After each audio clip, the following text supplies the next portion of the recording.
Kia ora, kia ora. Awesome. Oh, look at early bird buyer. Welcome.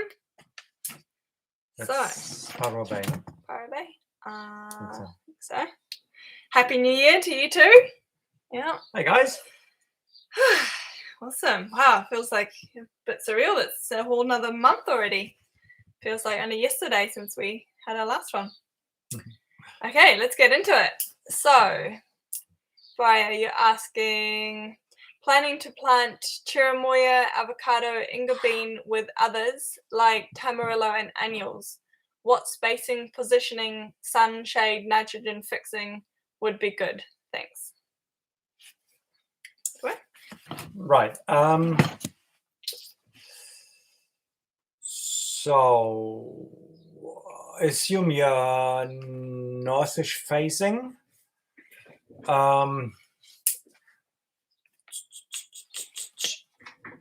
Tamarillo, I wouldn't take spacing too serious. They come by easy and you will lose a lot. That's just how tamarillos work. And give them nice planting holes, and into the same planting holes you can put some annuals, whatever the season allows you still at this time. Anything that also enjoys some nitrogen rich compost, whatever. Could be late crop of potatoes, or it could be kale or something like that. Just something that makes use of that hole. And at the same time, I would just put the chirimoya seeds in if you would still have any. That would be the easiest, cheapest way of doing that, especially since chirimoya actually don't like to be transplanted much. So what we often do is we have tamarillos in the nursery with the chirimoya seed going with it. So the tamarillo is the handle to take the chirimoya out in the field. And then you can justify having a bigger, and then the tamarillo is a marker to where the slower chirimoya is showing up. Incredibly helpful, just that little trick. And then you just have too many chirimoyas, not a problem. After 2, 3, 4 years, when the first flowers show up, you take out the ones that didn't do that well. With inga bean, I would go about the same thing, unless you have to buy expensive plants. If you can do it by seed over plant. And rows. Okay, don't do the mistake we did in the early years of having just bananas in a pattern and the rest sort of random. I mean, it works for us, but we experienced a lot more and we can handle that. But even for us, it's a headache to do it that way. Wished we had done it all in rows, like down in the flat garden. And avocados now, if you buy them grafted, which you probably would do, of course, you could also put in, say, the seeds of reed is available at the moment. Buy reed avocados, big seed, put them in your 3 rows, and they will do fine, and they give you a strong plant to graft. The reason why there's always Sutano used for grafting is not because they're a great rootstock, it's because the timing works well and whatnot.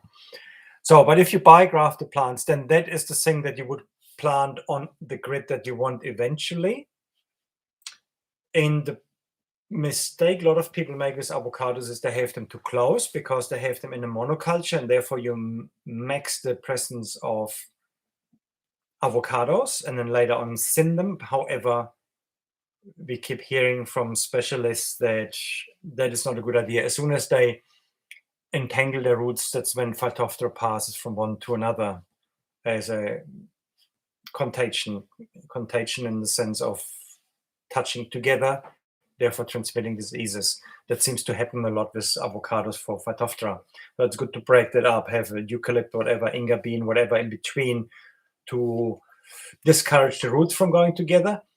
Give avocados more space than you would normally do, or thin them out faster than people would do, so they don't get to that stage, and just fill the place in between up with other things that are more useful.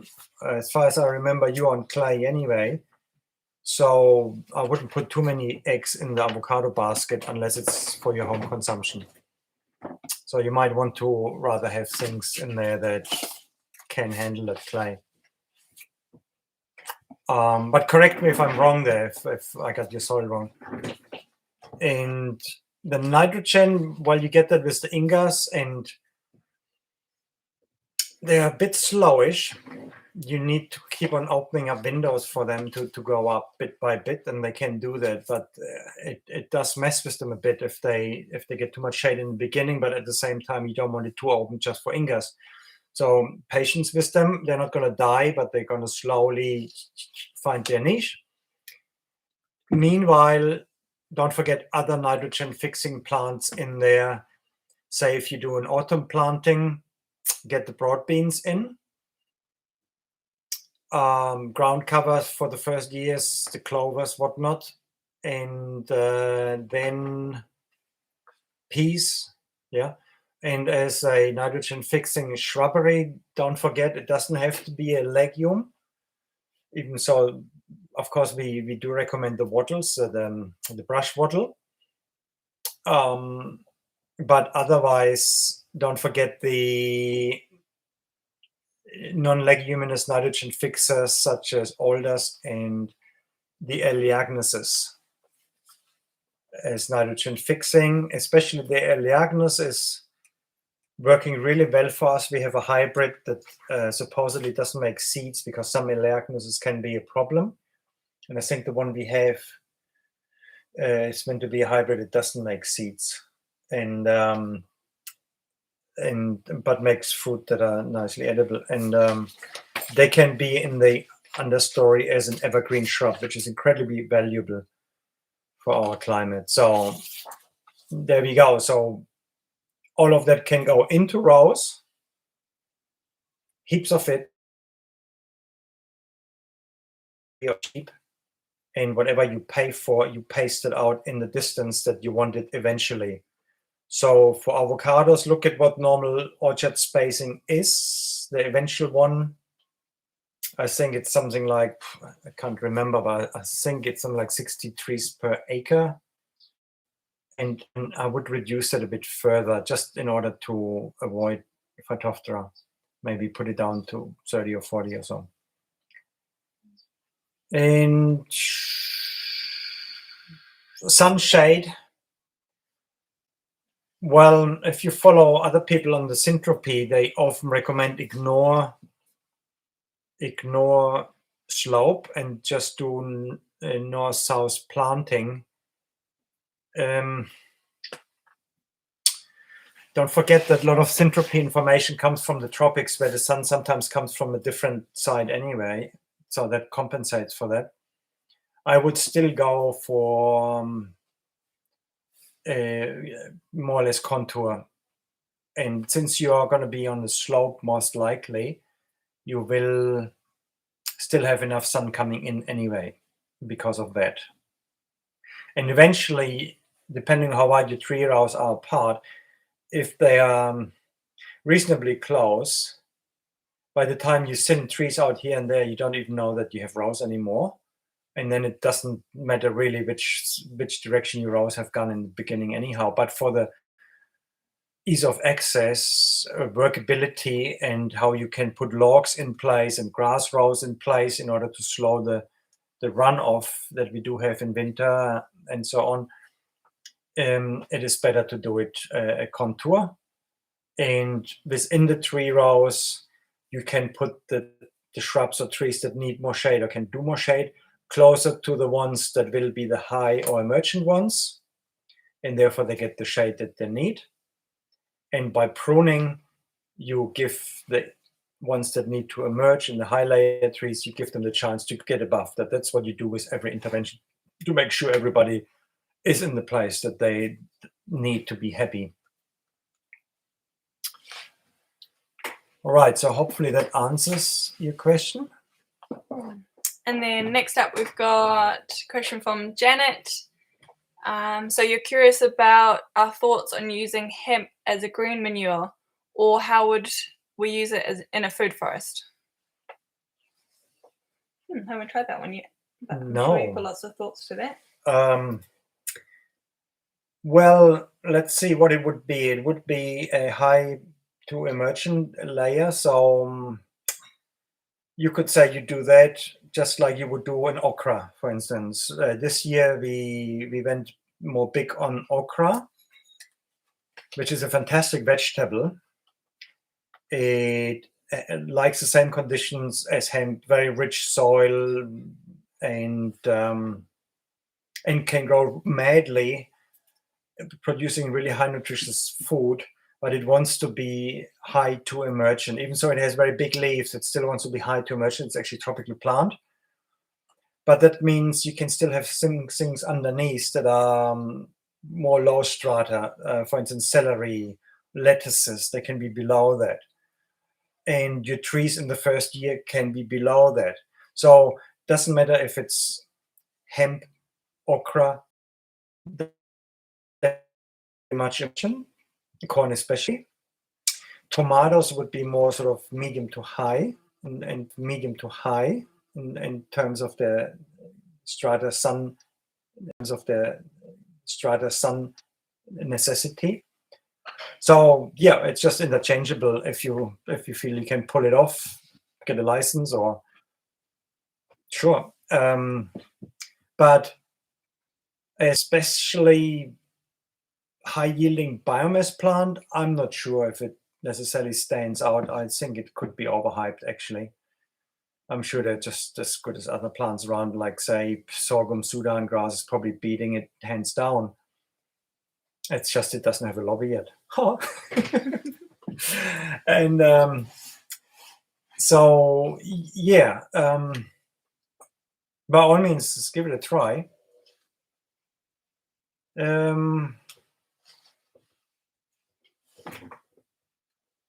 Is it? I mean, it is a pretty good biomass producer, though, in general, is it? I think it's good, or is it quite hungry?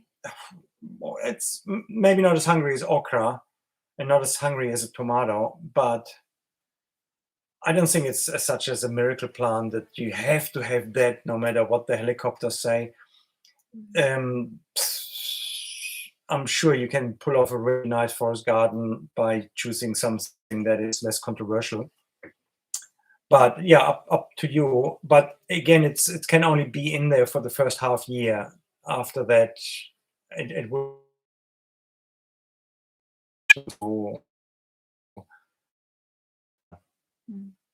Just like corn, if you can pull off corn the second year, you have done something wrong.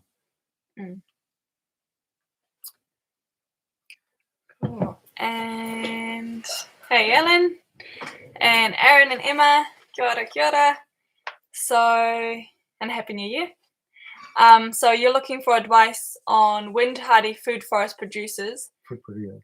Oh, sorry, food forest producers, food producers, for shelter rows at your eastern low and western high ends of your valley, or do you forget production in those two rows? So wind hardy food producers for shelter rows. So eastern low, so that's pointing towards the sea in your case, sort of. And the western is the dry hill on the other behind your house that we've seen, or the shed where you now.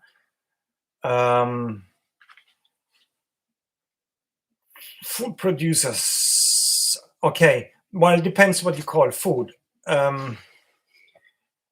One plant, and that we pick up on that same thing later on. There's a question that has been sent to us from Portugal regarding cabbage trees. And I must admit, we have maybe not giving them the interest they deserve, maybe just because there's such a cliche for plantings everywhere around here that we overlook them, and also the headache they give you for going around with a mower or a weed eater and stuff like that. However, when you don't do that and you have windbreaks that you manage with a machete rather than the sickle, because they're so dense with so much stuff that you just forget about using a weed eater, as you should in a food forest of any respect. And then cabbage trees could be very interesting, but you're saying food. So, I mean, it was a food plant, and maybe one should look into it being still a food plant. I don't know. So depends what they draw the line what the food plant is. But I think cabbage trees are amazing for their versatility for handling swamps as well as handling really dry sites, handling windy sites, reasonably fast growing, and being a native that gives your place a look like you're in New Zealand. So it ticks a lot of boxes, and it's also incredibly strata tolerant, right? It can establish by seed on the forest floor, and it can establish itself by seed in a kikuyu paddock in full sunlight, no matter if it's dry or swampy. It's pretty amazing what it can pull off. Would another plant be macadamias? Yeah, so let's move to other plants. Sorry, I got carried away. Just because there's this other question of Gonzalez that asked about cabbage, and I probably will talk more about it still. But yeah, I sort of want to cover that already here. Then if you go to exotic food plants,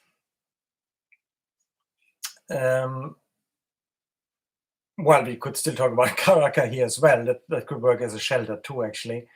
But if you go to exotic food plants that handle wind, and what we want as a windbreak is an evergreen, right? Otherwise, they're not a windbreak in winter. And that gets us to... So I'm thinking the banya nuts or the monkey puzzles. How is the wind tolerance? So? Well, I mean, the pine trees, and they're massive, and they're pretty exposed in Auckland. Yeah, and they're exposed. If it's you mean the South American one? Yeah. Yeah, the Pinheiro. Oh, Parana. Pinheiro. Yeah. Okay. Pinon is the nut. Oh yeah. So the Pinheiro is the Araucaria chilensis, australis, something. No, sorry, don't quote me on that. It's equivalent to a kauri tree, but from South America, the national tree of Uruguay or something like that. Anyway, southern Brazil, Argentina, and it grows on dry clay hilltops. So it should fit to our climate, but in comparison to kauri, which we cannot eat anything from, they make these huge nuts that the Mapuche in Chile basically had as their staple food, and some Guarani tribes in Paraguay, they lived on that. It's a starch crop and can be highly productive. Are they the ones that we can grow in New Zealand that we have in the nursery? They're the ones that we have, yeah. Because so they're the difference between those and the monkey puzzles, which you can also get here. The monkey puzzles, so they both have pretty big cones, and the pine nuts, so as everyone's probably familiar with pine nuts, they're really tedious, and that's generally what people plant as a food crop of a pine. But they're just really tedious to get out little pine nuts. Whilst these are massive, like good, an inch or two big, and easy to shell. But the monkey puzzles, they come down as their massive cone, so they can actually be a bit dangerous because they're falling from like 30, 40 meters high. But these piranha nut trees, Pinheiro. I so know them as a different name. Yeah, I only changed it recently. Well, I looked it up and it came about like that. Anyway, I had that wrong. We'll type it up, both versions on the message so it's clear. But yeah, these ones actually just when they're ready, they actually disintegrate, so all the nuts actually fall loose instead of as one big cone. So you can actually integrate them into your food forest or areas where you are walking and you don't want to get hit on the head with a massive cone. So yeah, that would be a really good food source. The macadamias, cabbage trees. Any other thing? Wood chestnuts? I mean, they're deciduous, but would it still be as a food crop for edges or not worth it? Well, he got volcanic soil there, and he can handle the dryness. Yes, but as a shelter, you can mix it up. I mean, it doesn't have to be all evergreen either, right? It just has to be a tough tree, and then you put some evergreens in there. There are some interesting evergreen oaks that can be quite drought hardy as well. That gives you acorns, and you could grind them up and eat them if you get the tannin out or have pigs feeding on it. So oaks can be interesting for dry and windy places. There's so many oaks out there for any occasion, and in New Zealand we have quite a good selection of that. And then olives, right?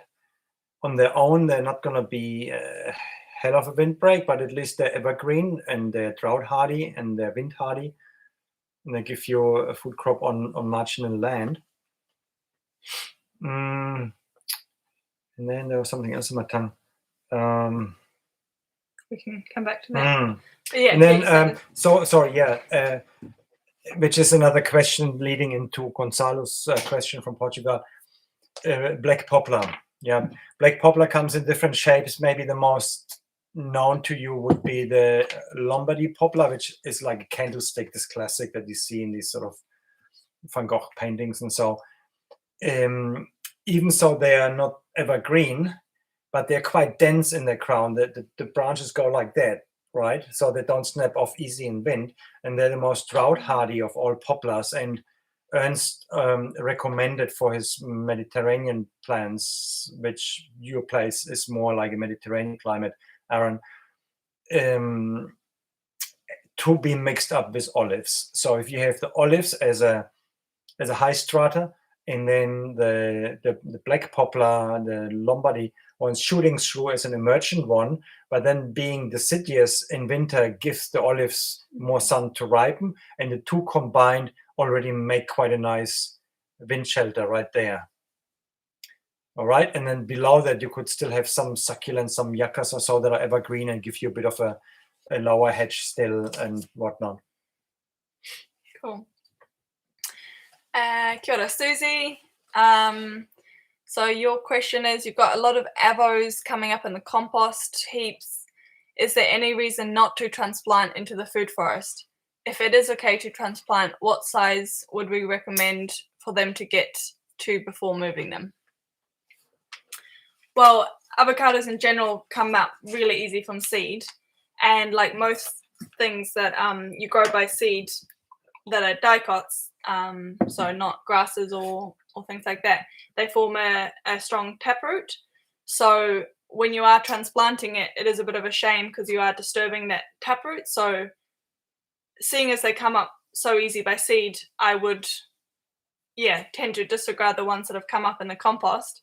And actually, if you are identifying some spots where you would have wanted to transplant them to, just come in and actually put in a bunch of seeds in that spot and let them germinate right there, so that then you can just cull out the ones that aren't doing so well and leave the ones that are looking the best in a year or two, and that way you're not disturbing the taproot at all, and you can have a better chance of them being healthier and have less root rot and whatnot, because the main thing with avocados is that they're quite susceptible to Phytophthora, so the least amount of root disturbance is probably the best. Pot, at least in a pot that's not digging them up and cutting through the roots. Worst case is transplanting delicate plants like that from a spot they've already direct seed grown, and then it's transplanting them in a pot, and the best case is direct seeding them where you want them. So with things that are a bit trickier to germinate, totally, but with avos they're so super easy. And because you would want to possibly graft them because they're not true to a seed, you might want to put a good 5 seeds in that one spot that you want them. Again, see which one does best, but actually not graft maybe all 5 of them or the best looking ones, and then seeing which take best to the graft again, and then later cull them out once they really start competing with one another. But that's that. Are we short this time? I could talk a bit about our compost with the chickens, how that worked with our avocados. And well, we're not, we're half an hour in. If you keep it short, we've only got, keep it short, but Okay, so what I noticed over the last half year, we had a mobile greenhouse that we moved over the compost piles, where we kept the chickens on the compost piles, and every month they went on the different compost pile. And we kept throwing all the kitchen scrap into them, which had, of course, avocado seeds and whatnot in there, as seeds, cherimoya seeds, and this and that. And Normally, you know, a compost pile, I mean, you had some survivors in there with your avocados. That only happens if it's on the surface of your compost somewhere, so it doesn't get hot. But in general, a compost pile is a seed-killing device, and we often want it to be like that. So we cut down on weed seeds. However, you notice where you had chickens, a lot of seeds come up in a food forest. And when we then moved our compost into the food forest, the rough stuff that we sifted out, suddenly heaps of cherimoyas, inga beans, and avocado seeds germinated, came up, because it didn't go through the composting process, because the chickens were only there for the last months of the 6 months composting process, and everything was on the surface. So those seeds all survived and then made it in the mulch that we put in as an establishment of a food forest. So that way, that compost suddenly was a really good seed mix that came into the food forest, which wouldn't have happened if it had gone through the full composting process. So you might consider not fully composting and actually moving that stuff out faster onto your food forest and take advantage of all these seeds to come up then and give you the extra density, diversity that you otherwise might overlook. But that's just an observation how that worked for us. Yeah, anyway. And then Jackson, hey, yeah. So what are our thoughts on using sweet potato in our system? How does it interact with other root crops? So the few times that we've put sweet potato in our food forest system specifically, we've mainly then left them as sort of cover crops. So just eating the stems and the leaves rather than using them for the sweet potato itself. And that worked out pretty well for the first 2 years of a starting food forest until they sort of phased out. And yeah, pretty great nutritious greens. But obviously because it was integrated with all the food, with the food trees, we didn't want to dig around and disturb the roots. And then after that, a few years ago in that food forest at Naurara Tuna, which there's a few videos on as well, I planted tree rows, like the century rows with all the trees in line, and then on each shoulder of the beds, I did one shoulder with potatoes and the other with sweet potatoes. And in theory that would have worked, but because the rows were actually quite close together and the trees grew a lot quite fast and big, which we want, but it sort of outshaded the sweet potato, so it didn't really do as well. We only got a very bare minimum of potatoes. So if you are going to integrate root crops that do need a bit more ventilation and light and take a bit longer than your quicker annuals that you usually use to kickstart a food forest system, I would recommend spacing out your food forest rows a bit wider and then doing beds in between that with your sweet potato rows that then integrate as grass rows or something like that as a more integrated market garden centropy system. If you're wanting it for roots, for the tubers. So yeah, in my experience, mainly using it as a cover crop for the greens when integrating it into the food forest itself. And wasn't there, don't you, your friend Hans? He's used sweet potatoes for a long time as a cover crop, eh? They can stay a long time, but the yield is pathetic. It's nothing really. But he mainly uses it for the greens too then, I guess. Yeah. I mean, what we do notice is that our goats are totally gaga for the vine. So it's a high value feed for goats if you want to have it in the system for something like that. It's a great ground cover. You can even walk on it to some degree and whatnot. So in that sense, it's pretty nice. It certainly doesn't turn into some bindweed, even though they're related. But thinking that you then can go and get a feed out of it is a bit optimistic. Yeah. And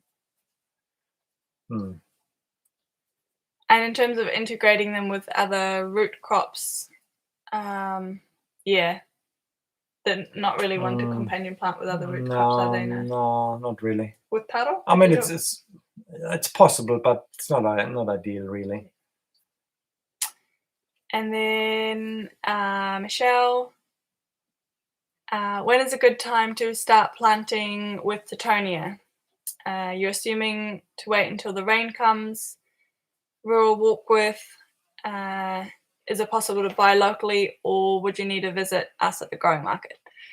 Yeah, best when the rains start coming. Tittonia can dry out with any plantings, really. It's unless you've got a really good, reliable watering system.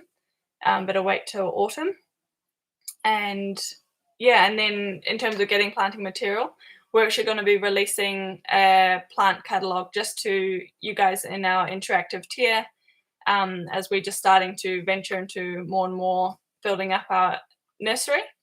But yeah, for the first season, beginning autumn, we'll put out a list of all the plants that we have available, cuttings and seeds, which may be of interest to you guys.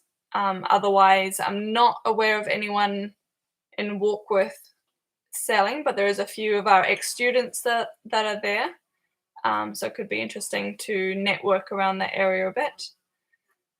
But yeah, we'll keep in touch on that. We've got heaps of Tittonia, so we'll definitely be putting that on our list for autumn. Yeah, I mean, the other thing that one could recommend here is that you get them at any time and put them in the right situation where they can grow at any time. Have a dozen or so, a bit more, get them going in a garden bed or whatever, and that's your investment for your own pyramid scheme of getting your landscape full of. Don't have to then order the bulk from. So that's probably how I would go about it. Make a bed. If you don't have any, make a bed available just for Tittonia and give them what they need. And then you can plant them, I'd say, any time of the year if you provide the water and so. And then from there on, you can snip even little green cuttings, and they take actually really nice if you don't have to battle big kikuyu right at the beginning. So that's a possibility. We are not going to the market. No, you didn't cover it. We're not going to the market anymore at the moment, at least. So we would have to find other ways to get it to you, maybe sending it or pick up somewhere in town. Cool. And then Lee, so you were taught that cover crops need to be dug in before going to seed and flower. Is this what we recommend? Yes. Yeah, you definitely want to do that before the flower seed. What happens is they are just stuffing around, not putting on bulk. So you can wait another 2-3 weeks and there's no adding to the biomass anymore because they now focus on the generative phase of making flowers and seeds. So if you want it for the prettiness, for the pollinators, great. If it's just to get the best for the time that you had them in order to feed the soil, then you want to work them into the soil. That's what a lot of people do, but we shy away more and more from rotary hoeing on the big scale market garden. It can, of course, make the difference of making money and not using a rotary hoe, but if you want the best for the soil, then you might not want to use it.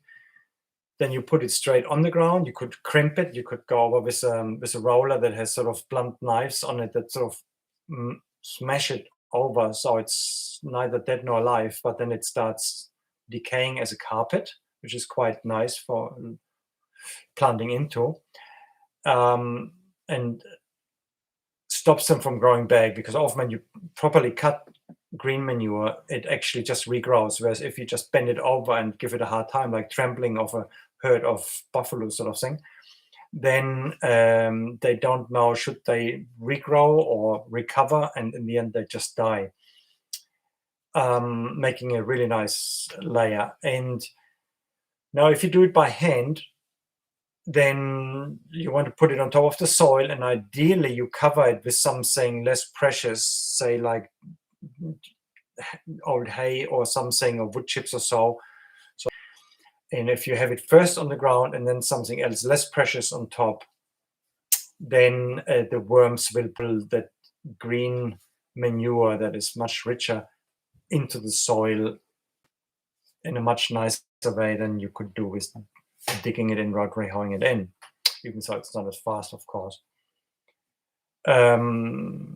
Digging with rotary or whatever, I would only do with green manure that is really hard to kill with a crimping or mowing. Yeah, but a lot of things are quite easy to get rid of with a cutting or similar. So, oh yeah.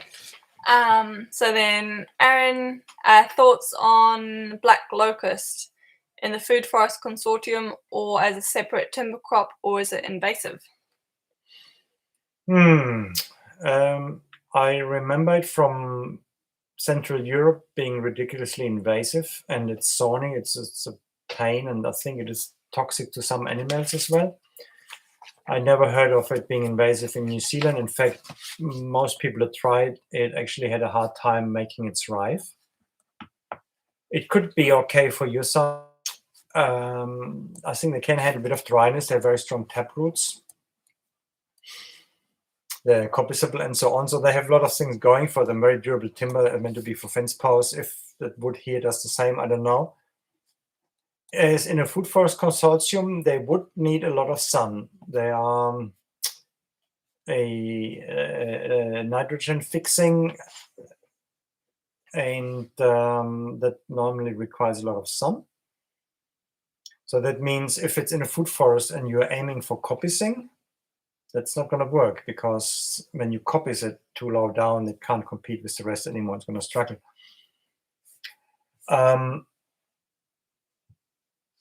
Give it a try, but I wouldn't rush out to do a lot of it, and keep an eye open if someone has it in the neighborhood. How does it around your area? It could also be as simple as not having the right rhizobium. All right, the ones that I have seen where people had high hopes in them and then were kind of disappointed. It could just simply be they haven't got the right rhizobium. So how do you get it? You have to find a specimen somewhere that's very well established, old, thriving, and then take a bit of soil from there. They might have somehow gathered them out of thin air. As they come in with the dust and the rain, those bacteria, eventually the trees might pick up on them and multiply them. No personal experience with them. And then Katie. Hi. So you have a new area to start a food forest. It is an ex-forestry in the Kaipara. Is there any reason to remove the pine tree stumps before starting or leave them to rot naturally? Stumps. Do you reckon that would be with a whole undergrowth that's normally in forestry, or bare? Maybe, Katie, if you're still on. Well, stumps, like it's removed. Yeah, but maybe would you mind saying what the understory is as well? Is it like regrowth native forest, or is it gorse and pampas, or a mix of the two, or is it all being sprayed back? Just in terms of some further advice we could give. There you go. Had goats to clear area for a year now, so it's just stumps. Awesome. Just stumps. Right. So if you would have seen the video that we did 6 weeks ago, maybe, on stump inoculation, we explained how to get rid of stumps by inoculating them with certain fungi, to get rid of them faster, which, I mean, really, who cares?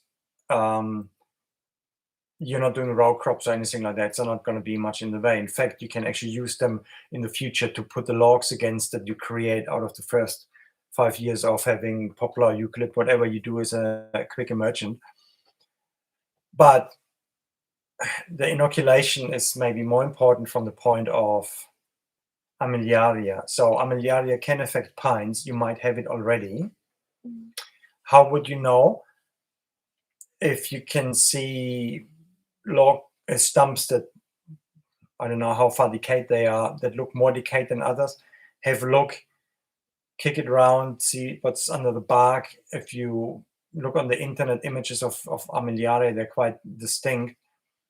Does it form yellow pulp? If they're more advanced, you got Armillaria, and that's why sometimes stumps get removed. But in order to get rid of Armillaria, you would actually have to remove everything up to root pieces like that thick. Otherwise, you're not getting rid of Armillera. So practically impossible. Sometimes they do that when they put in kiwi orchards into areas that have Armillaria. They take a tooth on a digger and just try to get everything out, almost like sifting it. It's ridiculous. So I'm sure you're not going to do that. Having a stump grinder is an endless job, horrible job, expensive and whatnot, awkward. So I imagine you probably won't go there once you figure out how that is done. And I think if it's not too long gone and they're already colonized by who knows what, consider inoculating them with something that works on pine. So how do you do that? Go in a pine forest that's already cleared longer and see what grows there. Some turkey tails or something will be showing up on some stumps and logs. And you could just take some of that wood and stuff it into holes in your stumps, and hopefully it still is time to go, if you want to go there. Otherwise, take the risk and see what happens. In order to prevent Armillera, it would be too late for that already. If it's already a year old, that would have happened already. So. And in terms of starting a food forest into that, yeah, I guess what would be the best thing to regenerate that space, given that it was pine for the last year and then grazed, to bring it back up to life? And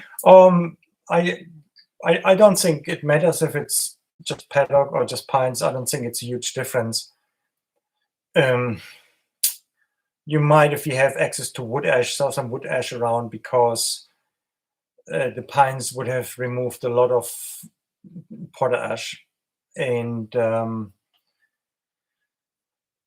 apparently acidified the soil. I'm not sure if that's really the case. It has a lot of tannin, that's for sure, from the needles and so on. So the ash could counteract that a bit, or use some lime, agricultural lime. Yeah, surely it helps. Otherwise, I would proceed the same as with any other food forest. You might want to include possibly a few more nitrogen fixing plants, because you probably would find that you're quite low on nitrogen after pines, and very woody. So you have a high carbon content but low nitrogen content. That's probably what you find on your ex-pine soil. If they're in the way for machinery, you want to run a quad over, something like that, then just take a chainsaw to them and cut them ground level, and maybe cut with a bar, so vertically in order to facilitate the breakdown if they're in the way for any machinery use. But otherwise, I wouldn't worry about them. And then as the food forest that you have there grows, then you can use the stumps as sort of retaining walls for your terraces to and apart from that, if they're nicely cut, clean cut, you have so many coffee tables to choose from when you have to break in your forest garden work. And then Aaron, another beautiful question from you. Yes or no, pomegranate in Northland? So I've got a few pomegranates up top where it's a lot drier and sunnier in some aspects, and they are mainly an Australian, Queensland sort of plant. They do really need the heat and the radiative heat. So there is someone in Auckland that's grown probably the biggest pomegranates that I have seen at anyone in New Zealand so far, stalking the Facebook pages, because I was quite into pomegranates for a while. And they had it basically in their driveway. So they had a lot of sort of road around, and then sort of black fencing and rocks, and they had a lot of radiative heat going on, as well as lots of water. So with a lot of care, a lot of sun, maybe. And then I've got a good friend in Hikurangi that's his ones are a bit more integrated into his food forest, and he's had fruit for the first time this year, but they've been really small. So not so worth it for the fruit either. I wouldn't invest a lot of money in them if you're getting a lot of seedlings or free material from someone, then give it a go in a more, in your Mediterranean setup. But yeah, I wouldn't bank on them. I wouldn't get too excited about them personally. In this climate. Susie, would you consider a Patreon visit day in 2022? That could be pretty cool. Yeah, totally consider that. Maybe the interactive tier. Have all you great supporters come and see it in real. Could I add to that? Sure. I have considered a few times to run sort of small group forest garden action where actually people have a real hands-on experience, which you couldn't do with our other workshops due to size and lack of experience and so on. So I would only consider that for Patreons or people that have done courses with us, that in a small group we could actually do some real mahi in the food forest, because we find that is often the step that is important to actually understand is how is the management done, how efficient it can be done, and how we use. I mean, we tried. That's how I learned most with Ernst. That was the only way, and it is incredibly valuable. And we definitely would want to do that with a certain filter, so we only get people that have a certain background knowledge, like you guys on the interactive tier. Definitely. Watch the space. Thanks for bringing that up, though. That's a good idea. And then Kirsten, I have Titonia to share and can get it to Wellswood. So there you go. I think it was Michelle you were asking that. Kirsten could be a good contact. Sorry, can't quite read your name. Okay, so that writing, I can't quite make out what it is. It could be Hebrew. And when we talk about dripping pipes, what we do use is a dripping pipe that was invented in a kibbutz, and it's now sold under the brand name of Netta irrigation pipe. It's these ones that are also used for gray water. Then they come in purple, but if it's for irrigation, they're either black or brown. They have a dripper every 30 centimeters. And the amazing thing about those is they are pressure independent. So you can have them going through all sorts of terraces from the same source, and they all drip the same rate of water out of them. And they also don't clog up very easy and so on. And they're quite hardy. They're like a thin wall irrigation pipe. And they're something like 50 cents a meter. Maybe they're a bit dearer nowadays. I haven't bought them for a long time. They're great. We had them in the food forest a lot. However, working with machetes and spades all the time and getting banana pups out and so on, we made up for the cheapness of the pipes by spending a lot of money on connectors, and found that in the end, our irrigation, because we don't have to stinge on water as you would in a dry climate, we rather do foliar irrigation with seaweed tonic. We're going to do a video on that soon, I'm sure, because we did a lot of stuff on that recently. So we don't look at water just like something that irrigates a plant, but as a carrier for plant tonics to make photosynthesis hum. So that's why we went away from drippers, because we have the water, and getting it on the leaves with the right thing in it is amazing. If you're in a dry climate and you make your tree rows as your syntropy rows, then why not use a dripper system? Fantastic. Dripping systems work best if you have a mulch cover on them, because otherwise what happens is you have your drip line on top of the soil, and then you have this sort of pear-shaped moisture profile below each dripper. That means the roots will try to just stick to that, and they don't go into the other area. So you restrict your soil volume to just these areas that stay moist. On a sandier soil, the pear is more long. On a clay soil, it's a bit more roundish, but it will first go down and then sort of out. Whereas if you have mulch, then the capillary action of the soil that draws the water back up to the surface then stops at the mulch. So the mulch stops the evaporation and you get more moisture back to the surface again. So I think the two have to come together, which you would get in a food forest situation. Having them out in the open, as you do with market gardens, with no mulch, I don't like that. I don't like that. And the other thing is, you tend to plant seedlings and so on right at where the dripper is, but during the day these things move because of expansion with heat and so on. So in the end, they're not dripping exactly where your plants are anyway. So there's all of that as well. Makes it a bit tricky.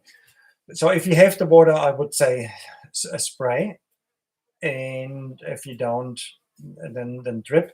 The nice thing about drip irrigation is you have less weeds coming up. There's that advantage too. So if you have open ground, you have less weeds with drip irrigation. Awesome. And then Talia, I see you've written another message as well. So you asked if you're in Whangarei, and you asked if we do tours, and then you commented further down, didn't see the previous question, sorry, a workshop would be great, definitely keen to come along. So yeah, we do have a hold on our farm tours at the moment, just in light of all the pandemic lockdowns and whatnot. We're just not booking any courses too far in advance, and we're also holding off on our farm tours as we just want to filter out a little bit the people that come through, instead of just inviting anyone, having it more people that have done a course or people that are on Patreon or something like that. Just to make it a bit less like our homes as a showground, and be a bit more specific in what we can deliver and teach. So and maybe even to make it worthwhile for people like Alan traveling from Kapiti or so, that we do a whole week or have camping and whatever. I mean, it would be awesome. It would be like for the hardcore group, that would be awesome. But awesome to hear that you're in Whangarei. It's pretty local. We should tee up a meeting or something. I see more locals. There's some very sad news from Richard. Hi guys, we have brush wattle seedlings randomly dying in the syntropic bed. 4 months old, been growing great, reasonably frequent watering, and then brown up. I think we should capture this, screenshot this. So if we're ever in court because someone sued us for growing brush wattles, we can be like, look, they're not that invasive. They're even, watered and, nourished and treasured, and they're still dying. Sorry, but no, that is really sad to hear. And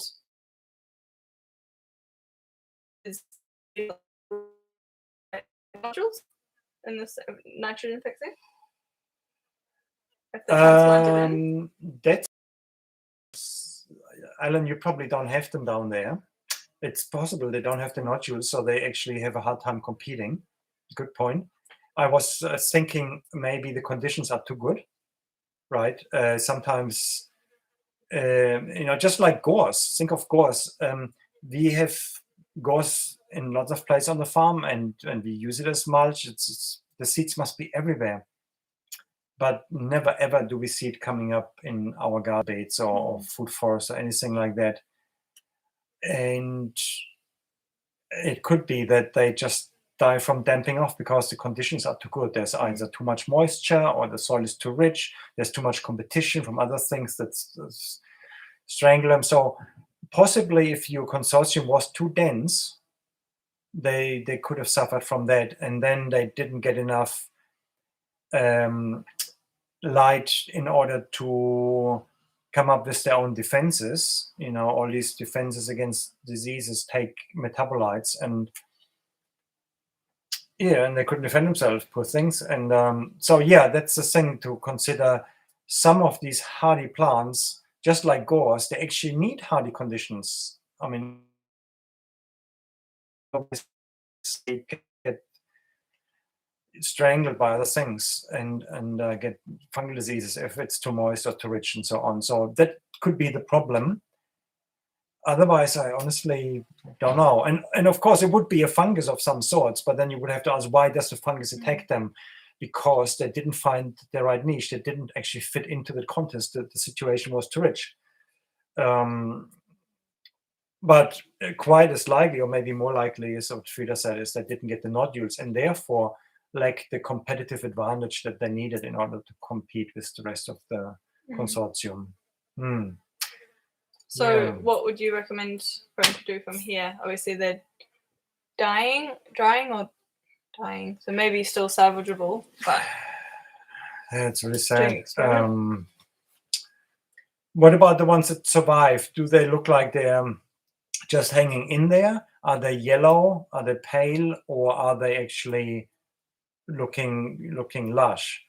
If they're yellow and just sort of making it, then it is quite likely the rhizobium.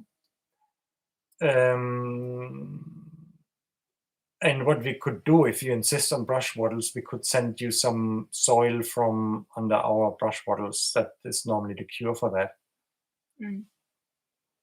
Yeah. And then you just mix that up with water, and yeah.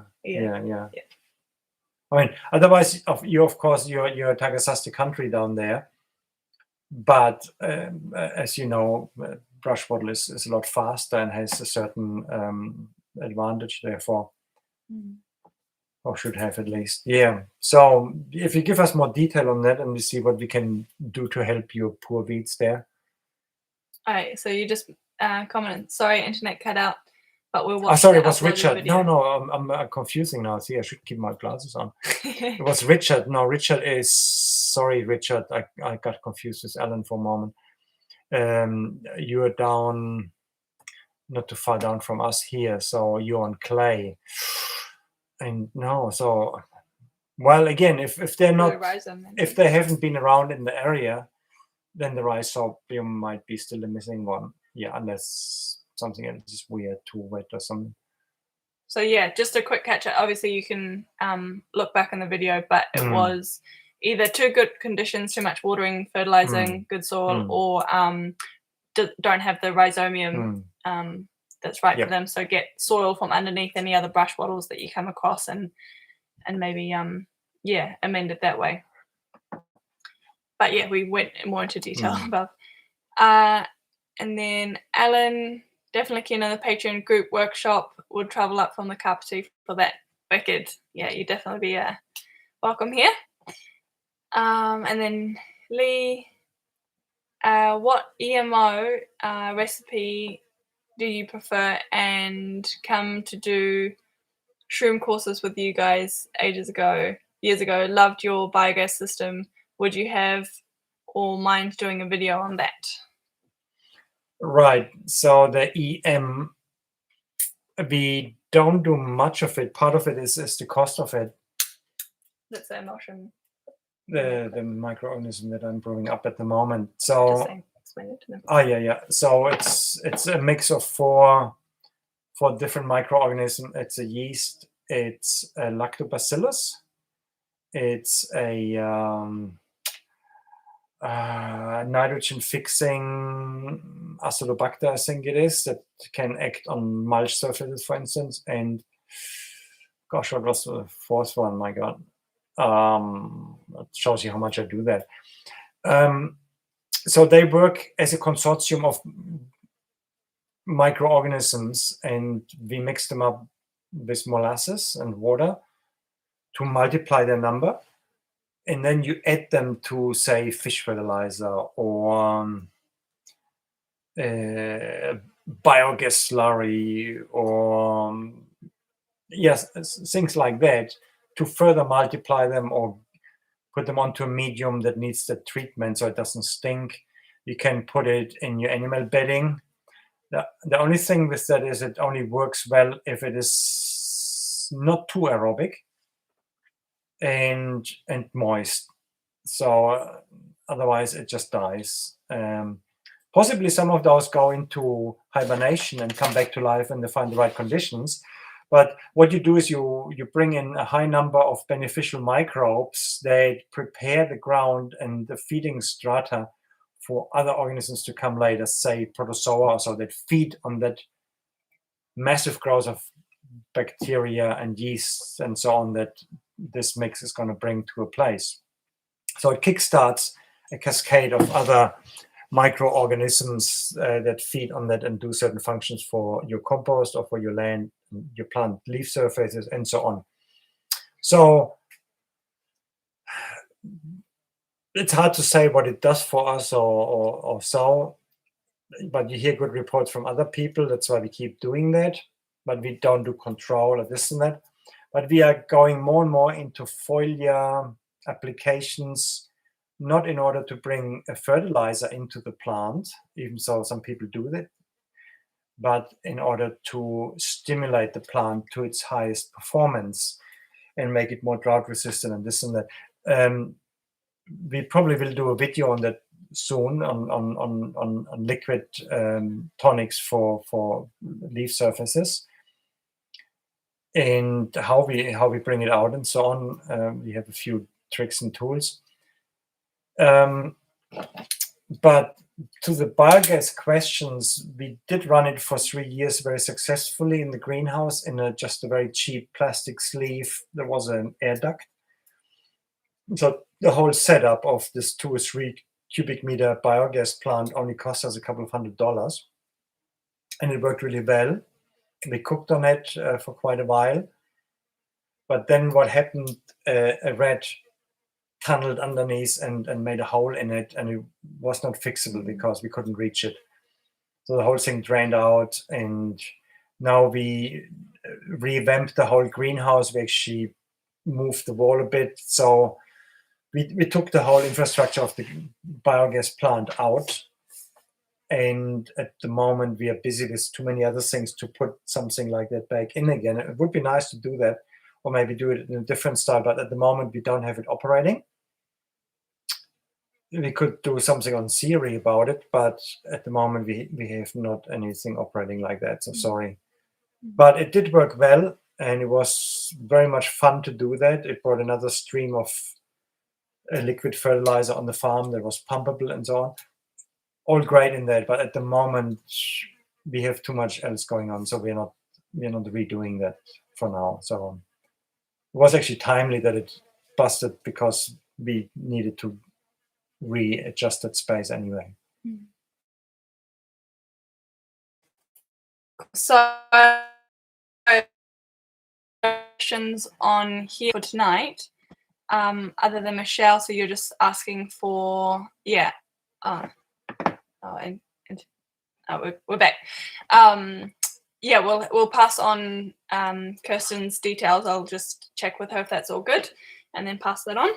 But yeah, otherwise we'll call that a night in terms of these questions on here. However, if you want to stay on, we've got a few more questions that were submitted on the comments of the live Q&A post that we put of people that couldn't make it due to time zone differences. So yeah, we'll read the questions out and answer them live on here for them as well. So if you want to stick around for that, ka pai. Yeah. Otherwise, thank you all that were on here for your great questions. And yeah, just really awesome seeing familiar names popping up and some new names popping in. Yeah, it brings a joy to us to start feeling like this community is building and having that continuum of seeing you guys every month. So thank you for supporting us and being on here, and yeah, loving what we do. Cool. So here we've got a number of questions from Gonzalo. So here we go. First one. I saw you use cabbage tree at the community gardens. Could you give the syntropic lowdown on this plant, propagation, pruning, and strata?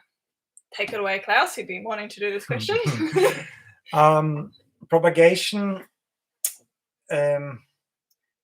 possibly you can grow it by putting logs in the ground horizontally and having shoots coming up, but I don't think it's the ideal way to do it, because cabbage tree, even though it's a monocot plant, which normally does make tap roots, cabbage tree does make storage roots full of starch. That was the edible part, apart from the shoots, but the most interesting part were these storage roots because they're full of starch. fructose as well, and they would be harvested after 3 years of planting by Maori. So they go down pretty deep, giving you pretty good erosion control, and also make the plant, I guess that's why they are quite drought resistant as well, because of those funny dreadlocks that go way deep into the soil that look like taproots, but they are false taproots sort of thing. Now, okay, this propagation. So they do really well from seeds, and they grow reasonably fast, and they're quite hardy. So you can actually direct seed them into fairly inconvenient situations. They're quite hardy for anything you throw at them. So we do see them coming up in Kaikuyu, and there are not many plants that can do that just like so. So that's the propagation side. Then strata, it doesn't actually matter. It seems like it. They can grow in full sunlight quite happily, and they can come up in a dense forest. Obviously, they would grow faster when they have more sunlight. But overall, the drawback is probably that they are reasonably sluggish. I mean, they're not sort of champions to get to an emergent layer, even so they could. But at the same time, they're not too much disturbed if they can't at the moment. So they're sort of just hanging in there doing their thing. And then when it comes to pruning them, you can reset them as much as you want. Once they're going and they have a log, they are just tough as boots, and you can pollard them, coppice them, you do what you want to them. And that's the interesting thing. We did a consulting recently for a group then up in Rafiti, Maori land, who wanted a market garden, but at the same time incorporate native trees. And it was quite a dry, rigid place where you wouldn't want to have a market garden really. And it was very wind and sun exposed. So we came up with a suggestion, because we were looking around, okay, what wants to do here? What can handle the situation? I mean, $1 million view, but too much sun, too much wind, too dry, gnarly clay soil. But cabbage trees did really well there. So we said, hey, how about you put a cabbage tree every 2 square meters, a cabbage tree, and then you prune them as you please. So you let them go up, and in summer you let them have the canopy, and in winter you pollard them and you let the sun come in. They're fairly slow, but it gives you that flexible shade because you can't kill them no matter how often you prune them, sort of thing. And then you might want to eat the roots. You don't want to dig those up somewhere in the forest, but if it's in your syntropy forest and you want to get rid of them, you have too many after a while, you eat the roots, give it a try. But the other thing is that they die at some point here from some bacterial disease. Don't know how it would be in Portugal, Gonzalo. But if eventually you do want to get rid of them, let's say, you could over prune them every time you come through and you break the new shoots off until they die, and then you inoculate them with oyster mushroom spawn, and then you have these vertical pillars of oyster mushroom production, because oyster mushroom absolutely loves cabbage tree logs. It's their favorite, at least the native oyster mushroom here, which you probably have native strains there as well. So that's another interesting feature for them. So late recognition from us that we should have put more in the system, but luckily the birds have brought a lot into our food forest, so we do have a good amount of them, and when they do start to decline, we inoculate them with oyster mushrooms to have that additional food coming from them. So give it a go. They're fire hardy, they're drought hardy, they're frost hardy, they are kind of a miracle, really. It would be nice if they produce cherries on top of it, but I think some people get food out of them, so I'll give it a try. Good on you to put some kiwi plants into your semi-arids there.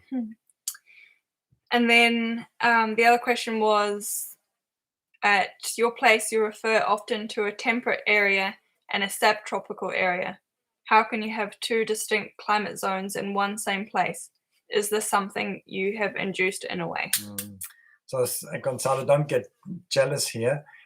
It is quite amazing that we can pull it off, that we have bananas and blueberries and zapotes and blackberries and apples and pears at the same time. I know it is not fair.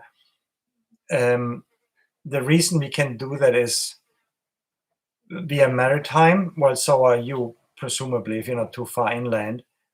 So what we are is a temperate climate with a lot of ocean around us that has, particularly here around Northland, it has quite a strong influence from tropical ocean currents.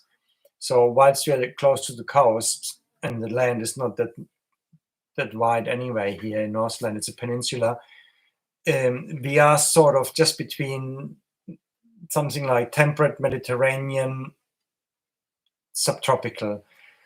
So we don't get the heat for certain things to make it really subtropical, and we get the rain at the wrong time for certain things we could grow here. Like mangoes we could grow here, but the rain comes at the wrong time. But the temperate for us is where our flats are, because what happens here is that even so the hills don't get frost. It is weird, but even so the hills don't get frost themselves.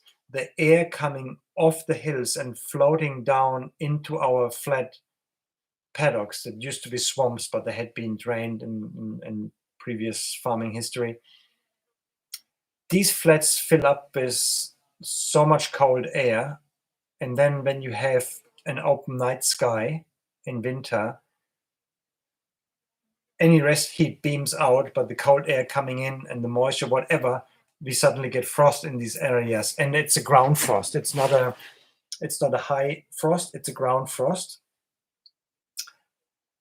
It sometimes gets water freezing in open vessels, and it browns off things like tamarillos and whatnot on the flats. So we don't normally grow them unless they have really nice shelter around them with wattles and whatever. Then they survive that. But in general, on the flats, we rather plant the things that need the chill hours. And because the flats are pretty well draining, because it's silt, we can grow things that need chill but need free draining soil, such as blueberries, walnuts.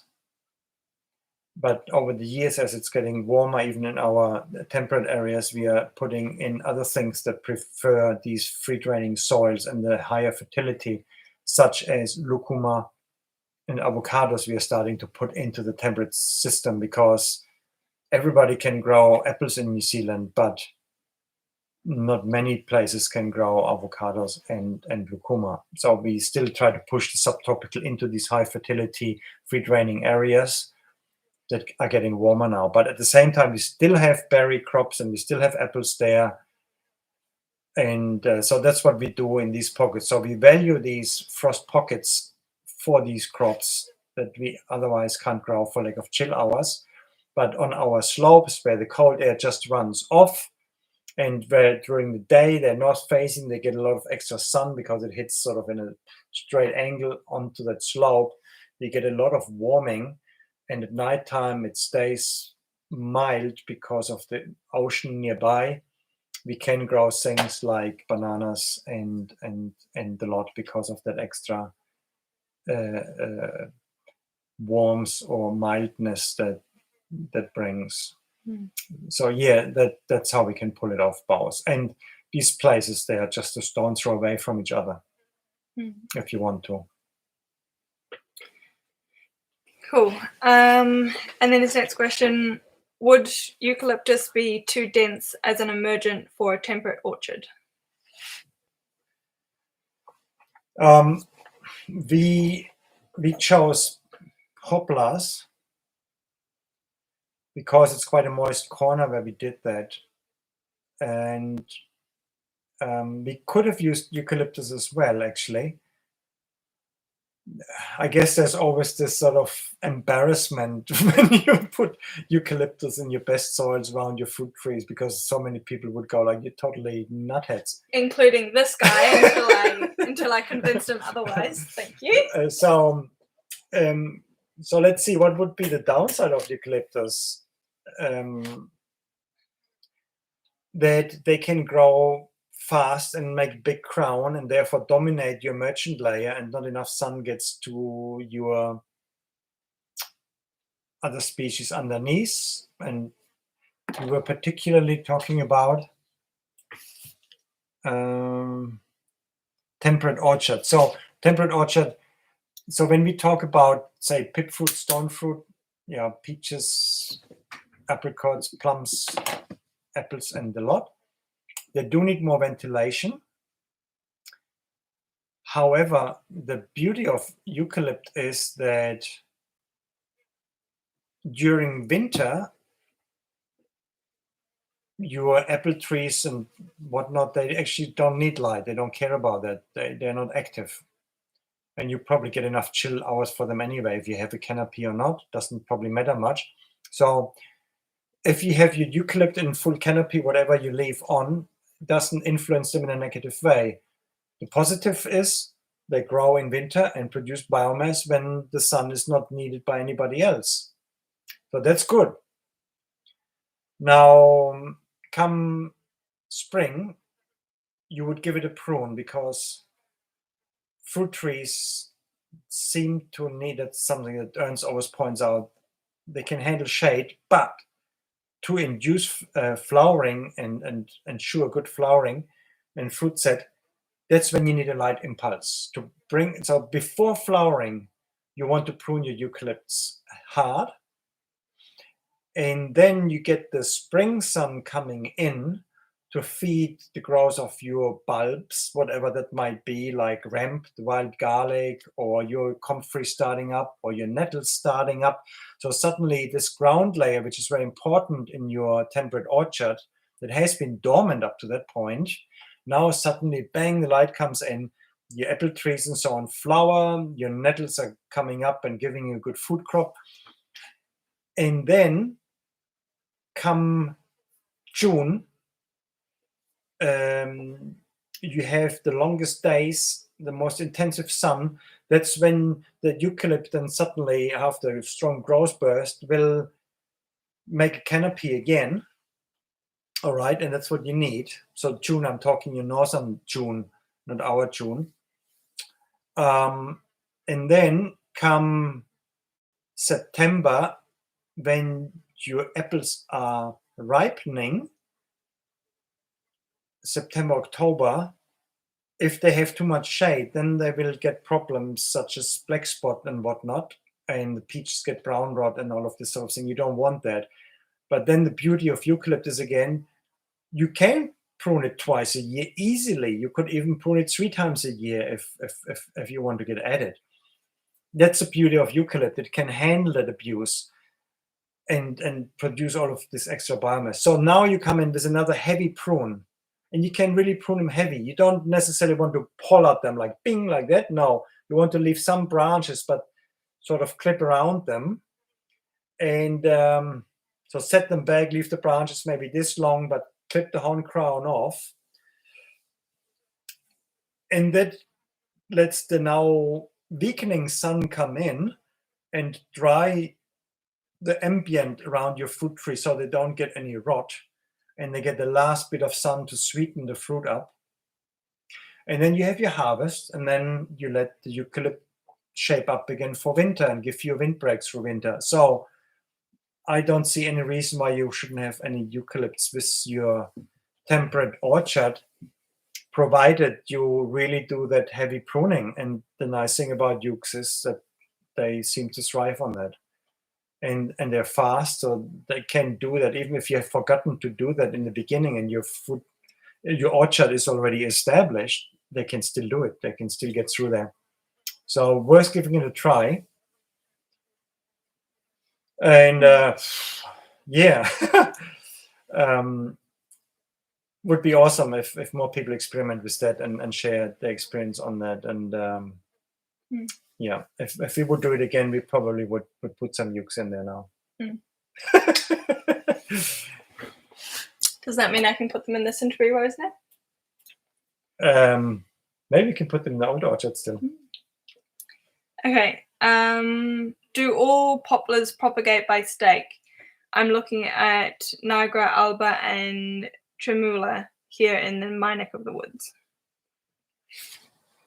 Yeah, there's some poplar that doesn't seem to grow well from stakes. I thought it was the black poplar, the Nigra, but when I read your questions, I quickly Googled it up. It doesn't seem to be the Nigra, so it could be the Tremulous. I think that's an aspen, maybe, but yeah, I haven't looked that one up. But I know from experience we have all sort of different poplar varieties, and we didn't keep record of which is what, and we noticed that we had quite a bit of a failure rate with one variety, but we didn't remember which one it was. I would say they all work like that. You can propagate them all as stakes, but some do better than others. I would say that's more the case than that is not possible. And last question by Gonzalo. What's the best timing to transplant evergreen plants? Any rule of thumb to reduce shock here? Chopping the leaves back, eh? Yeah, probably autumn would be a good one. If you have to do it in summer or when it's dry, then if you have irrigation, of course, it is, you can do it, but I would remove some leaves or some branches. And then it's also a question of how they are hanging together in the bag. Say if you have an overgrown plant, you open the bag and you see that it's all a big corkscrew. You have to untangle things. Suddenly the soil falls out. Then you're in trouble. That's difficult one. If you know that you're just with the perfect root development, there's no coiling around, they're beautiful pictured. What you can do is you make a hole, you fill it half up to the level where you need to put your, say, an avocado tree in what we call it PB10. It's a long sleeve, deep taproot accommodating planter bag, especially developed for things like avocado trees. You cut the bottom out of that, give it a bit of a slit on the side, you put it in the hole, you fill it up with soil around it, you press it on a bit, and then you take the bag and you pull it out over the tree. And that way there's no soil falling away from the roots. Yeah, that is the most benign transplanting of an evergreen to avoid the planting shock when it is during the, or any season really, but especially when it's during the dry season. But in order to do that, you have to know how your roots look like. You can't do that if you have to untangle things. And then if you can, water them in with seaweed tonic. You might even do that a few days prior to the transplanting, so they start making more roots ready to go. These sort of things. And then the other question would be, are they planted into an open sky scenario when they actually need companions? Are they going into an existing food forest where they have shelter cover against the wind or that?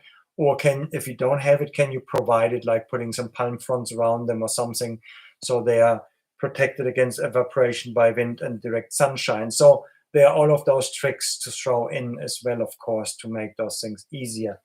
So yeah, all of that, if you can provide for any of those or all of those things, then I guess you can transplant at any time, but more care has to be taken then. Cool. And Tina, so your question is wondering if you could suggest any New Zealand natives that could act as a climax emergent layer. Also, do you sell Inga bean seeds and or raisin tree seed? Should we start with the first part and the second part? Sure. So with New Zealand climax trees, what you normally observe in the forest is that the emergent ones are coniferous trees. They, for some reason, have a taller growth and therefore have evolved as being the emergent in the mix of a forest. The broadleaf trees arrived later. They had to be brought in mostly by birds and so on. So for some reason, it came out like conifers are normally dominating the emergent layer. An exception of that might be in coastal areas where Puducava, the broadleaf from the myrtle family, is the emergent one. But in general, within the forest, you find that conifers, totara, kauri, kaikatia would be the emergent ones, and the broadleaf would stay below.